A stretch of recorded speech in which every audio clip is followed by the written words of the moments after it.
For the concluding lecture of this course, let's build on everything we've done and turn to a topic that's a pinnacle achievement for any programmer: artificial intelligence.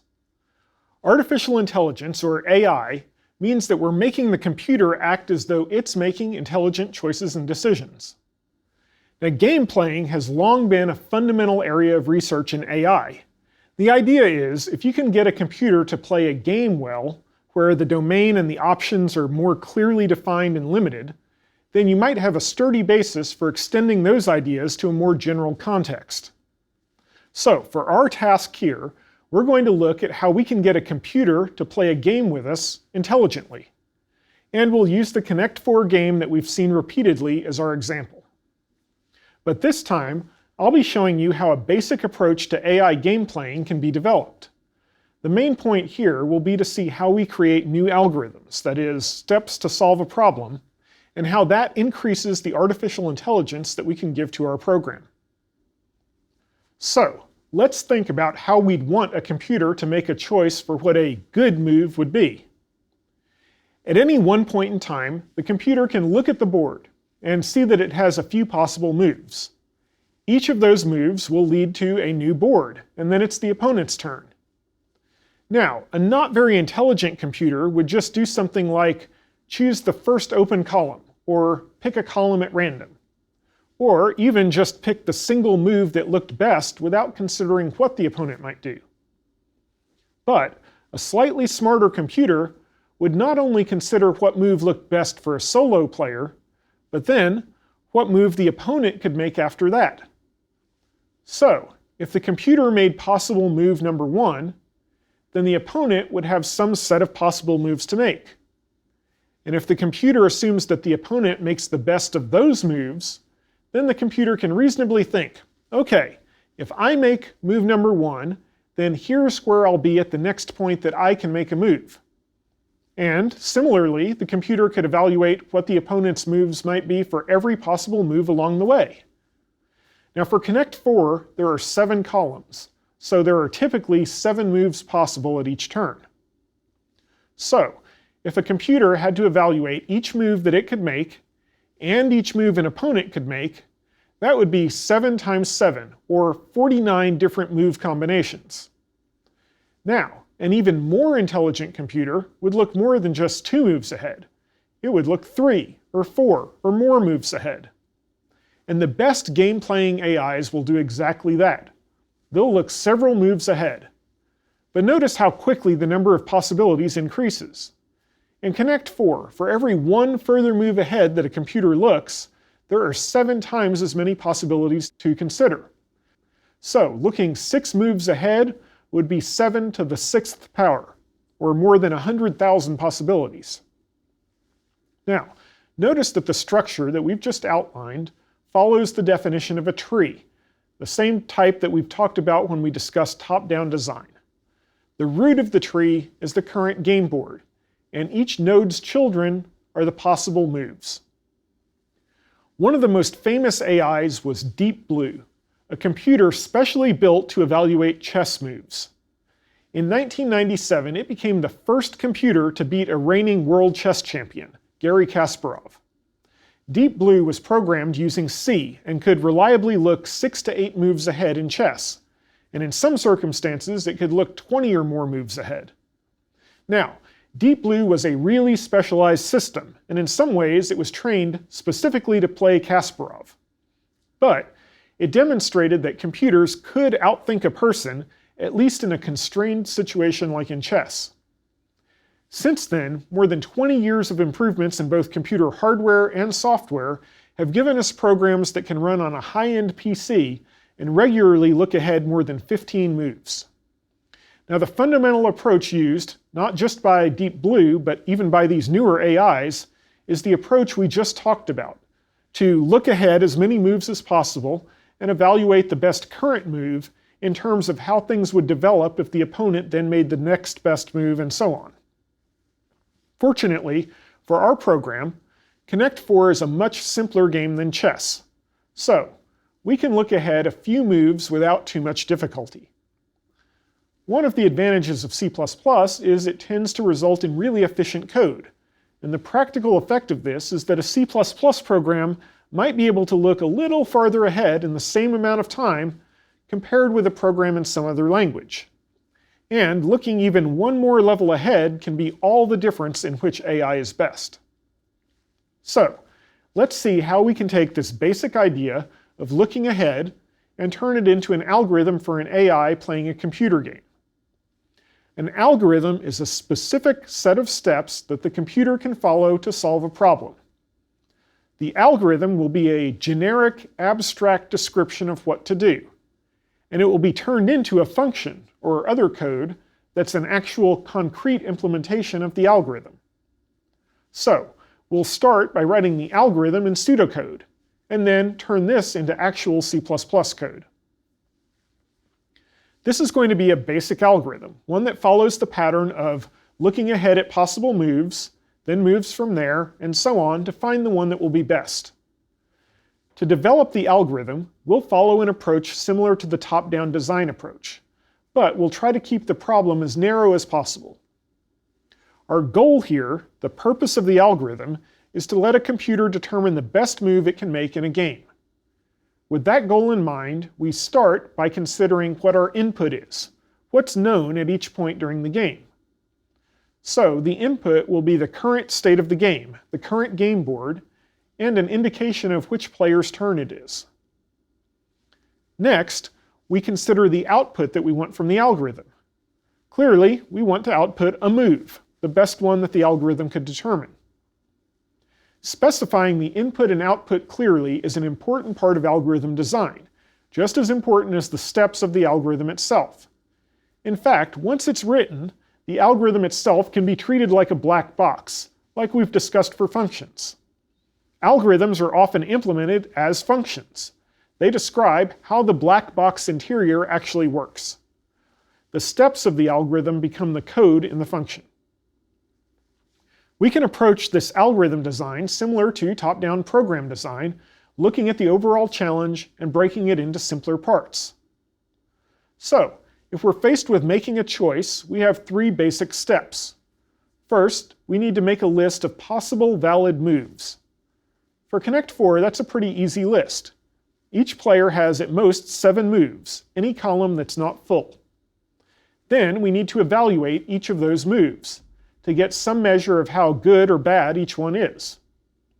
And finally, we need to determine which of those moves is best and return the result.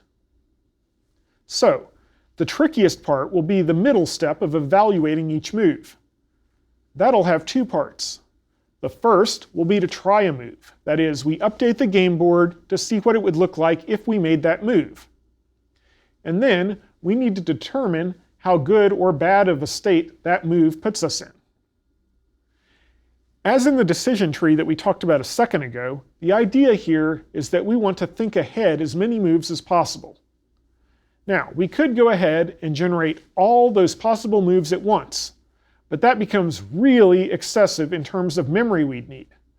Instead, we'll treat the board as one of 2 cases. Either we don't want to look ahead any more moves, and we just want to see how good the current board position is, or we want to go ahead and generate possible moves and choose what's best among them. In the event that we're willing to look forward a little more, then what we need to do is start the whole process again, but from the opponent's point of view. That is, we want to go through this same algorithm, but now starting from the opponent's moves. And this gets us to the idea of recursion.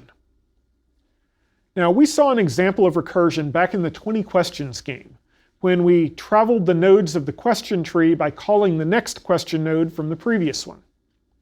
More generally, recursion can be thought of as a function calling itself, or an algorithm using itself to solve a problem. And that's what we're going to do here. We're going to determine the best move by making a move and then determining the best move. Now, recursion needs to have a stopping point, or it could go on forever, taking up too much time or computer memory. In our 20 questions game, the ending of the recursion happened when we reached the end of a set of questions, and we made a guess as to what the user was thinking. Another way to having an ending condition, and the one that we'll use here, would be to keep track of how many levels of recursion we've had. That is, we want to think about how many moves ahead we want the computer to consider. So, we're going to take a new input, the level of recursion that we're at. Every time we make a recursive call, that is, every time we consider the best move, we'll do so for one more level of recursion than we were at previously. And if we reach the maximum, then we'll stop making recursive calls. And it's when we've reached our maximum level of recursion that we want to just evaluate a board to get a score. One last thing. When we're going to evaluate several different moves via recursion, it's not enough to just know which move is the next one to take, but we also want to know how good or not that move is. So, we'll want to return not just the best move, but also the score for that move. In other words, our return information has increased. We use this score that we get from the recursive call to rank the moves and determine which one is best. Now, evaluating a board to get a score, that is, to determine whether player 1 or player 2 is winning, and by how much, can be a very tricky problem all of its own. In some games, like chess, we can perform a simple evaluation by assigning values to each of the pieces, and we keep track of whose pieces add up to more. But a better evaluation would also need to take into account the relative positions of the pieces and assess who has the stronger position overall. In a game like Connect 4, players take alternate turns, and no player develops an advantage in number of pieces. Evaluating a board is an algorithm of its own. For illustration, I'm going to present a super simple, not good algorithm, but one that turns out to do okay. Okay, here's our board evaluation. If the game is tied, then the value should be 0. If player 1 seems to be winning, we'll give a negative score. The more negative, the more that player 1 is winning. And if player 2 seems to be winning, we'll give a positive score. The larger the score, the more that player 2 has an advantage. And obviously, if one player or the other actually wins, then we should have a really negative or a really positive score. So the input to this algorithm is just the current board state. And the output of the algorithm will be a score for that board state. So if the board indicates that player 1 has won, that is, if player 1 has a Connect 4, then we return a very small number like -1000. If the board indicates that player 2 has won, then we return a very large number like 1000. If we know the game has ended in a tie, then we evaluate the board as 0. Now, all of those are pretty straightforward, and any board evaluation function should have some checks like that. Player 1 winning should be a very small value, and player 2 winning a very large value, and a tie right in the middle. The key is really what you do from there when the game is not yet over. Now, in my winner or loser evaluation function, if we don't have a winning board, then I'll just give a random value to the board. Let's say a number that's between -5 and +5. And this is basically just saying, make a random move. Now notice, this is still an algorithm, but the only information it's using from the board is whether or not the game is over, if someone's won.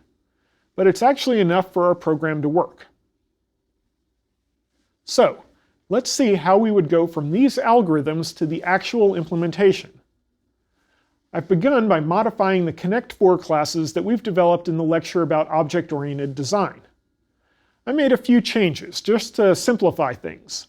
There's only one game, Connect 4, and there's no inheritance or virtual functions in this version. Now, as a reminder, there are 3 main classes. First, there's a game class, and it has member functions to start a game, take a turn, and declare a winner. Then there's the Connect 4 board class that stores a Connect 4 board, including any pieces that are already in place. And this Connect 4 board class can check for a winner, it can print the board to the screen, it can check whether columns are filled, and it can update itself. For the board to update, it needs an object from the third class, the Connect 4 move class. And this is a really basic class that holds a move, the column to place a piece in, and which player is placing that piece. It has some basic accessor functions to set and read moves, or to ask a player to enter a move. Now, in order to make this program an AI program, I've made two small changes. I no longer ask which game to play, and instead, when starting the game, I ask whether the computer should be player 1 or player 2, and I keep this information as a private variable. Then, when taking a turn, if it's the player's turn, I get the move from the player like usual. But if it's the computer's turn, then I'll call the getBestMove function. And that will return a pair, the score for the best move, and which column the best move is in. So I just take the second element of the pair, and I make the move there. So we have two algorithms that we need to implement. One is the board evaluation algorithm, and the other is the getBestMove algorithm. These are the core parts of the AI algorithm in the code. Since the board evaluation algorithm will want to make use of board information, it makes sense for it to be a member function of the Connect4 board class. And meanwhile, getBestMove doesn't actually need any information about the board. That's what the board evaluation function does. So it should be a standalone function. Let's see if you can implement one of these yourself, a getBoardScore function. As a reminder, here's the algorithm that you want to implement. What would the code look like if you were to implement this? Let's look at one way to implement it. First, notice that our routine has access to the board state, since it's a member function of the Connect4 board class. Thus, it doesn't have to bring in the board as a parameter. It already has access to it. And it will return an integer, the score for the board. We already had a routine, checkWinner, that would indicate whether the game was won by player 1 or player 2, or was a tie, or was none of those. So, we first just called that function to see if the board had a winner. If the game was won by player 1 or player 2 or was a tie, then we just return either -1000, 1000, or 0. And if the game is not over, then, as the algorithm described, we return a random value between -5 and +5. Remember that negative values indicate that player 1 has an advantage, and positive values indicate that player 2 has an advantage. To get a number, a random number, between -5 and 5, we can generate a random number from 0 to 10 and subtract 5. And remember that to generate a number from 0 to 10, we use the rand function to generate a random integer, and then we take it modulo 11. And that's all there is to implementing our winner-loser version of a board evaluation function. The random value that we assign just means that boards where no one has won are evaluated randomly. But the fact that the algorithm does identify winning and losing positions means that it still provides value to the look-ahead process of finding the best move. That is, even though we have a board evaluation function that only evaluates whether someone has actually won or not, it will still be enough to give us a decent AI. And it gives us something to improve later. Next, we need to implement our getBestMove function, using the algorithm we described before. As a reminder, here's the algorithm we developed, and we were going to implement this as a standalone function. Now, if you're feeling ambitious, you can try implementing this yourself before you see my approach. Remember, take each step one at a time. Your input should be what comes in through the parameter list, and the output is what's returned. Feel free to use some of the structures that we've seen before, like a vector to hold lists in the middle of the function. And remember that the function is going to call itself when it uses recursion. Okay, I'll show you how I implemented it. Notice that it takes in all the algorithm input as parameters: the person whose turn it is, the current board state, and the current depth of recursion. Instead of the recursion levels increasing, we'll instead be counting them down. So the initial call would set some level of recursion that's wanted. 5 or 6 is reasonable. and then each time a new move is generated, we decrease that number by 1 until we're at level 0.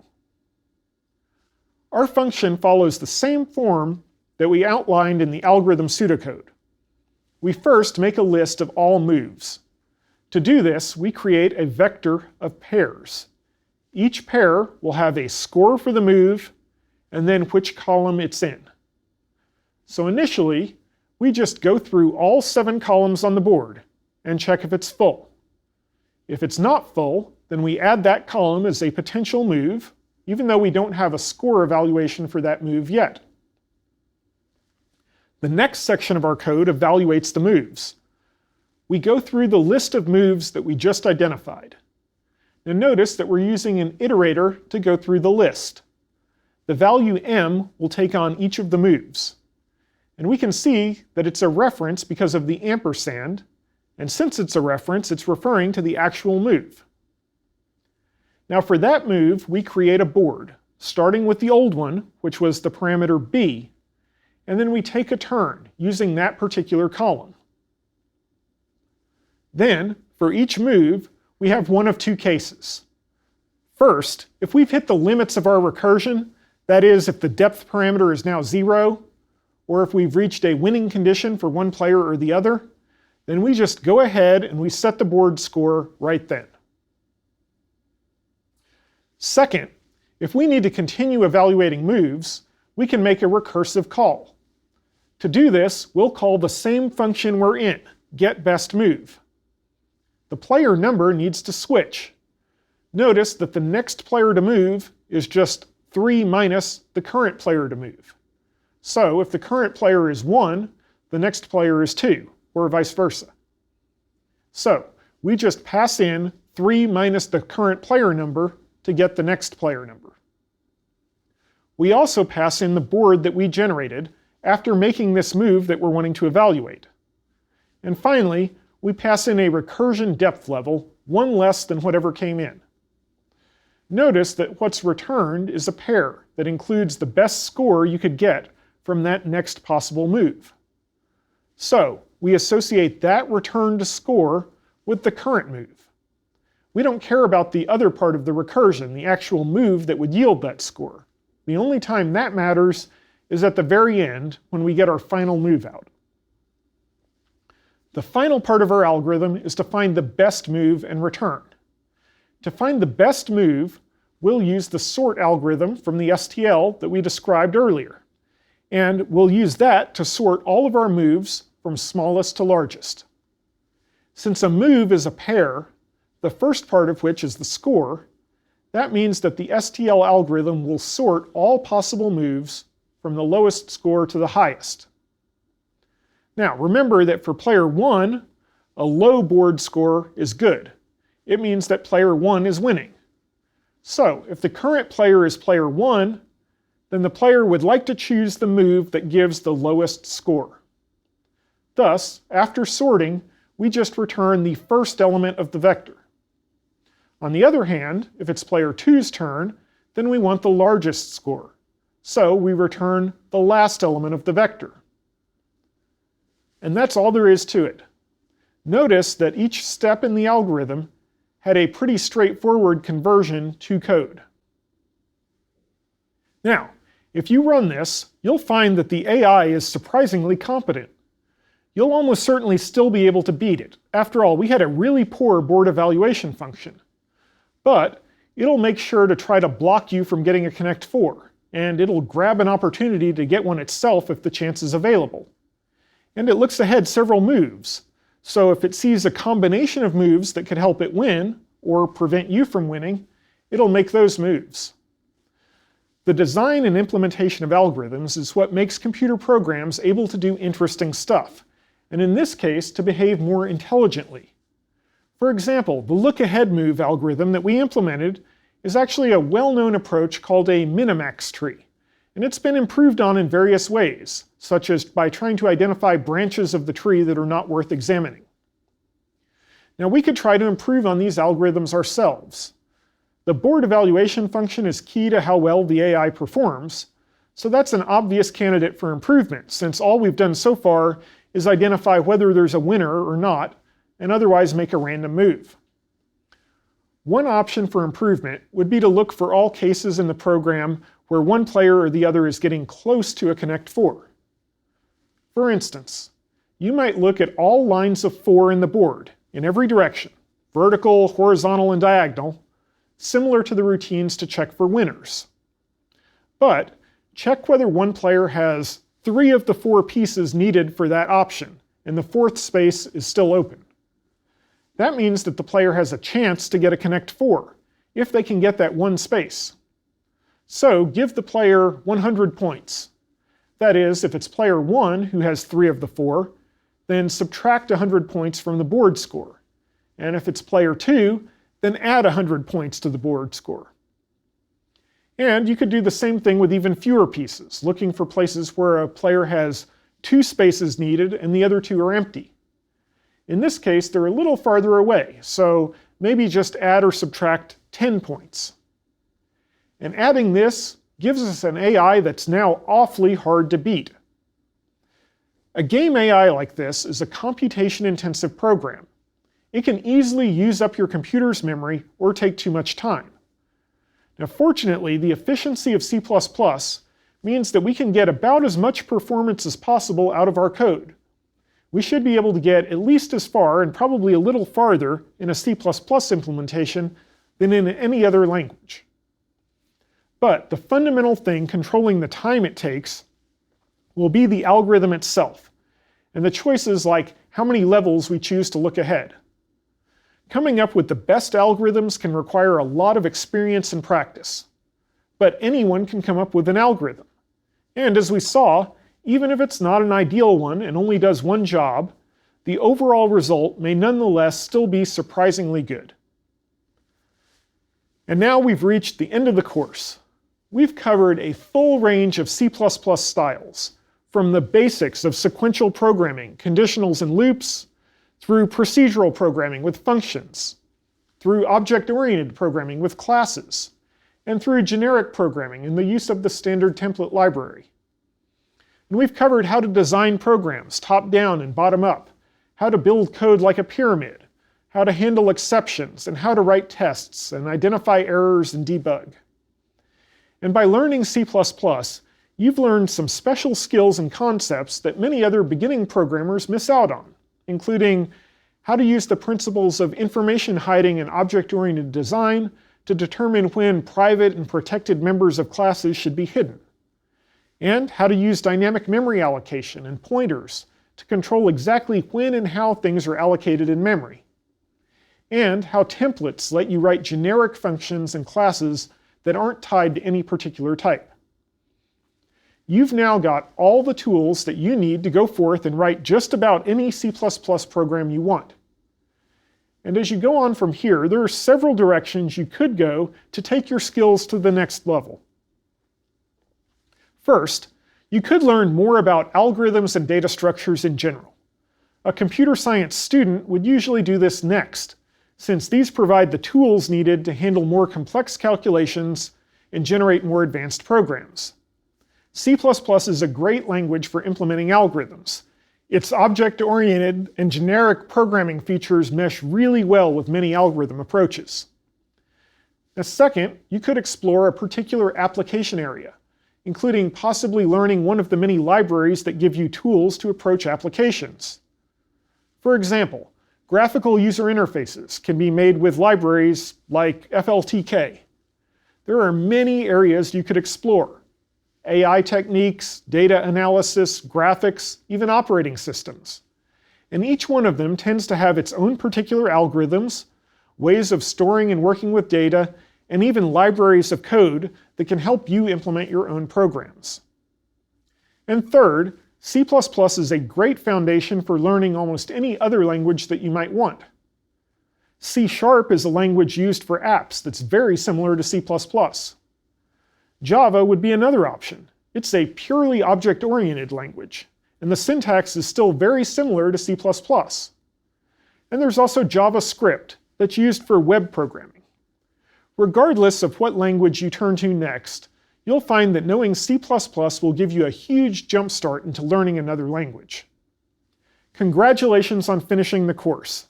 and for learning the language used and preferred by many advanced programmers, the language that underwrites many features of our modern world. Thanks for joining me on this tour of C++. Happy programming.